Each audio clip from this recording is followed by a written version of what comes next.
Om Jesus se woorde in ons lewe in te werk is 'n uitnodiging wat begin by luister. Watter woord hoor ek? En dit is die vraag wat ek jou wil vra wanneer ons nou saam die skrifgedeelte vir die dag lees. Jesus sê, elkeen dan wat na hierdie woorde van my luister en dit doen, hom sal ek vergelyk met 'n verstandige man wat sy huis op die rots gebou het.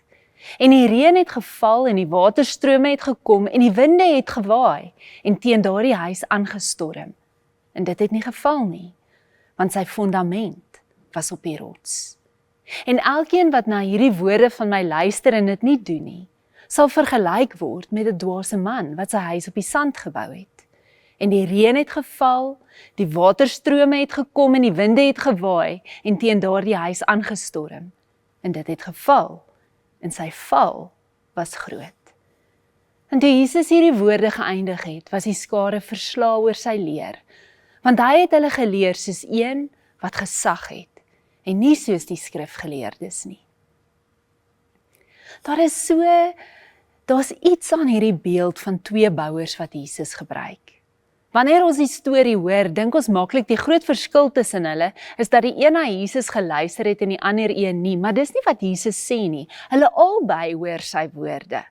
Albei is naby genoeg om te luister, albei bou 'n huis. En albei se huise word uiteindelik deur 'n storm getref. Maar die verskil tussen hulle lê nie in wat hulle gehoor het nie.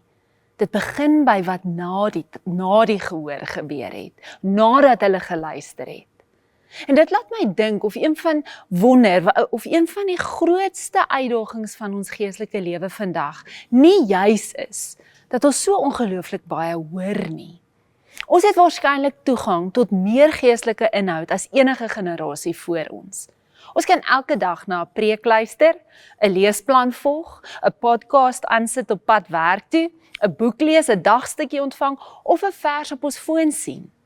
Daar's altyd nog iets om te lees, nog iemand om na te luister, nog 'n gedagte om te oorweeg. En tog beteken dit dat baie van ons hoor, maar nie noodwendig dat ons diep luister nie. Ons kan so gewoond raak daaraan om van die een ding na die ander te beweeg, dat ons dieselfde met die woord van die Here begin doen. Ons lees die gedeelte of gedagte, merk die dag af op ons leesplan. Môre is daar weer 'n nuwe gedeelte. Volgende week 'n nuwe preek. Volgende maand 'n nuwe reeks. Maar sonder dat ons dit agterkom, kan ons begin dink dat geestelike groei beteken dat ek die hele tyd iets nuut moet ontdek. Maar Jesus se beeld maak 'n ander moontlikheid oop. Dalk het ons nie altyd nog van die woord nodig nie. Dalk moet ons langer bly by die woord wat ons reeds gehoor het.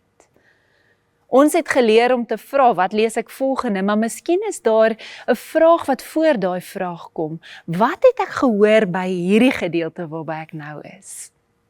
Wanneer Jesus sê, wie ore het om te hoor, laat hom hoor, praat hy van 'n ander soort luister. Dis 'n luister met aandag, met ontvanklikheid, 'n luister met die bereidheid dat dit wat ek hoor, dalk iets in my aanspreek, ontbloot of wil verander. So dit beteken dat wanneer ek die skrif oopmaak, ek nie net 'n teks voor my het nie. Ek plaas my voor die Here. Ek kom nie net om iets uit die Bybel te kry wat my vir vandag gaan help nie. Ek kom omdat ek glo dat God homself aan ons bekend maak en dat ek in hierdie woorde die stem van Jesus kan leer ken. So die uitnodiging vandag is, lees weer ons skrifgedeelte. As daar 'n woord of 'n frase is wat vir jou uitstaan, wil jy nie vir die res van die week by daai woord of frase stil staan nie. Nie om dit net te hoor nie, maar diep te luister. Here, wat is dit wat U vir my wil sê en in my vorm deur U woord vandag?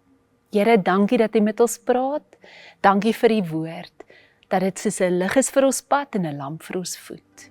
Amen.